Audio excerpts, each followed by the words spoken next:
Could the very act of trying to make your academic work absolutely flawless be the main reason you're, well, actually struggling? Welcome to the Deep Dive. Today we're plunging into something that trips up so many students, and honestly, just about anyone aiming high, the hidden dangers of academic perfectionism. And look, we're not just talking theory here. Our insights, they come from a really unique place, a collection of student notes, detailed analyses from real academic coaching sessions. These aren't just random notes either. They actually come from those daily 6 a.m. online coaching sessions run by @notebooklm. It's the foundation for what you might know as #notebooklm. That's exactly right. And our mission here in this deep dive is really to pull out the absolute key knowledge, the core insights from these really compelling real-world notes. We want to help you, listening right now, spot those perfectionist habits that might be holding you back. And then, arm you with strategies that are more functional, strategies that are actually results-oriented for success. Think of it like a shortcut, maybe, a way to get properly informed on this really critical topic, all drawn directly from loads of student experiences. Okay, let's tackle this core paradox straight away. Because it feels really counterintuitive, doesn't it? We're always told, strive for perfect, aim high, leave no stone unturned. But what if that exact approach is the problem? What if it's actually sabotaging your success? The notes from these coaching sessions, they put it pretty bluntly. If we try to do our work perfectly, we won't succeed. How does that actually work in practice? Seems radical. Yeah, it does seem radical, but what's really interesting is the mechanism behind it. These analyses, they state it quite clearly. Perfectionism kills functionality and leads to passive work. Just think about that. When you're frozen by needing everything perfect, you're not actually doing anything. You're stuck. Maybe refining endlessly or just preparing to prepare. So when we talk about functionality in studying, we don't mean absolute flawless perfection. We mean effectiveness, making real progress. Getting to the next step, the notes really drive this home. What is right is what is most functional. It's about getting the job done effectively, not perfectly in some abstract, maybe unattainable way. Right. And I bet loads of you listening have felt this. I know I have. You ever sit down to study planning to master every single tiny detail of a chapter, only to feel completely overwhelmed before you even properly start, like totally swamped? Or maybe you spend hours, literal hours, on one tiny bit of an assignment convinced it has to be impeccable, while all your other work just piles up, kind of silently judging you. Oh, that's such a great point. Because it really highlights this common misunderstanding, that more effort always equals better results. But these coaching notes, they're very clear about the hidden cost there. Learning every topic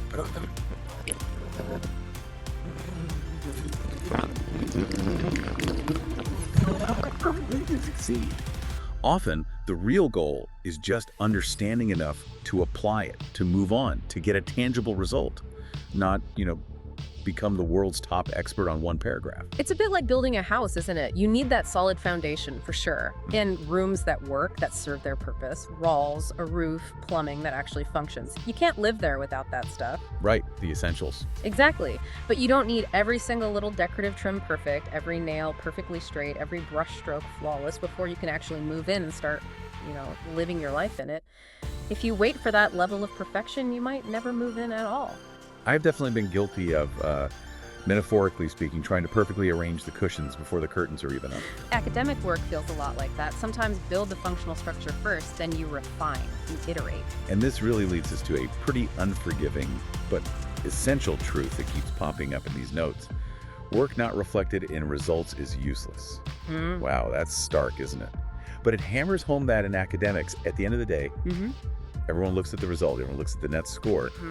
Your effort, no matter how huge or well-meant, it's ultimately judged by the outcome. It's a very pragmatic view. Yeah. Gets right through the fluff. So really think about your own perspective here. Challenge it a bit.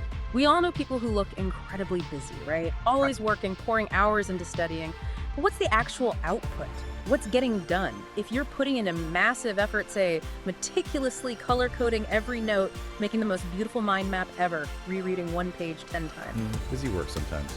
Right, but if it's not translating into measurable progress, into actual results, like a better score, a finished assignment, or, understanding something well enough to answer questions confidently, then is that effort really effective? It's not about knocking hard work. It's about looking at its impact. Precisely. And the notes are quite direct about the consequence for students. Perfectionism doesn't win exams.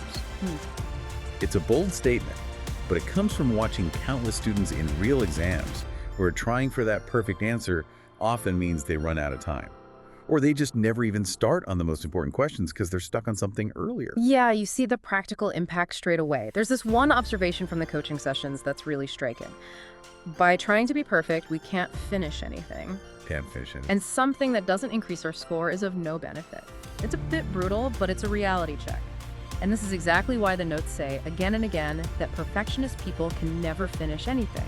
And crucially, perfectionist people cannot make progress. No progress. Think about that. No progress. That's basically the opposite of what you want in academics, or really in anything you're trying to achieve. And if you connect that to the bigger picture, it's just so clear that progress, not perfection, is really the foundation of achievement.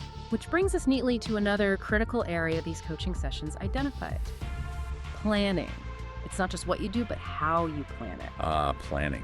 Okay, this is where it gets really interesting and often quite revealing about how we work. How do you, listening now, approach your study schedule? Do you bend your whole life to fit this maybe idealistic, meticulously crafted plan? Or do you adapt your plan to fit your actual life? With all its messy, unexpected stuff. Because there's a huge difference. And one way is just much more effective. Yeah, the notes draw a very clear line here. Based on watching students who succeed and those who struggle, they state, successful people have a plan. They adapt their work to it. See the difference? They create a structure, a framework, sure. But critically, they work within that structure. They adjust their efforts, their tasks, to fit the plan they already set. Right. And this is contrasted with the less effective way. Yeah. Unsuccessful people can change their plans according to their work. They let every little setback, every minor distraction, every sudden urge for a perfect start derail their whole strategy. Exactly. They're always moving the goalposts. And the key takeaway here from these notes, it's profound but simple. Adapting the plan to our life is the biggest factor that can lead us to success. Think about that. It's not about having this rigid, unbreakable schedule that exists in some kind of vacuum. It's about building a flexible, realistic plan. One that admits, yeah, sometimes you'll be tired, sometimes unexpected things pop up. And then, crucially, committing to adapting your efforts within that plan. It's about strategic flexibility, Yeah. Real-world adherence, not just rigidly sticking to an ideal that might not even be practical. That's what allows for steady progress, even when things aren't perfect. And this often leads us into this big internal battleground. The coaching notes call them the internal saboteurs. These are those sneaky what-if questions that just plague perfectionists, trapping them, really, in inaction. What's fascinating is how directly the notes call them out. What if it comes up? What if it happens? What if I can't do it? And then, bang! If you ask these questions, you won't succeed. They're presented as like direct roadblocks. Oh, those questions. We've all been there, right? You're about to start something, maybe a tough essay or a complex problem set.